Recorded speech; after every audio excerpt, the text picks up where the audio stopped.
ত্রিপুরার additional secretary department of government of Tripura আমরা একটা সিটি লেটার একটা রিসিভ করেছি আজকে বিকালবেলায়, যেখানে মেনশন করা আছে মাননীয় ভারতের মাননীয় স্বরাষ্ট্রমন্ত্রী অমিত শাহ ওনার রেসিডেন্সে আগামীকালকে রাত্র 9টায় একটা মিটিং ডেকেছেন। সেখানে উনি আমাদেরকে ডেকেছেন সিটিজেনশিপ অ্যামেন্ডমেন্ট বিল নিয়ে উনি আলোচনা করতে চান। আমরা বারে বারে বলেছি আমাদের স্ট্যান্ড কি সিটিজেনশিপ অ্যামেন্ডমেন্ট বিলের উপরে।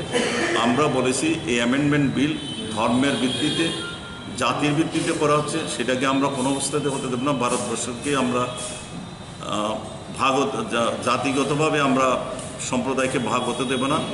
এটা ভারতবর্ষের পক্ষে খুবই অমঙ্গল, ভারতবর্ষের ইন্টিগ্রিটি ইউনিটি সব কিছুর পক্ষে অমঙ্গল, সুতরাং আমরা সেটা হতে দেব না। এটা আমরা বারবার ক্লিয়ার করছি।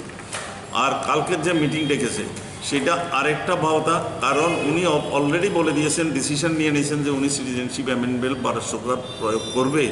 সুতরাং যেখানে ডিসিশন নিয়েছেন সেখানে আমাদেরকে ডেকে মানুষকে দেখানোর একটা ভাবতা, একটা পরিকল্পনা যে ওনারা মানুষের সঙ্গে বিভিন্ন রাজনৈতিক দলের সঙ্গে ডিসকাস করছেন এটা নিয়ে কী করা হবে। আসলে এগুলি সব ভাবতা অলরেডি উনি বারবার বলেছেন এবং ওনাদের ডিসিশন অলরেডি জানিয়ে দিয়েছেন যে ওনারা সিটিজেনশিপ অ্যামেন্ডমেন্ট বিল প্রয়োগ করবেন। আর সিটিজেনশিপ অ্যামেন্ডমেন্ট বিল প্রয়োগ করলে অন্য প্রান্তের কী হবে আমি জানি না, ত্রিপুরা রাজ্যের সমস্ত সম্প্রদায়ের লোক সাংঘাতিকভাবে ক্ষতিগ্রস্ত হবে। বিশেষ করে জনজাতিদের কালচার, কৃষ্টি, সংস্কৃতি সব কিছু শেষ হয়ে যাবে।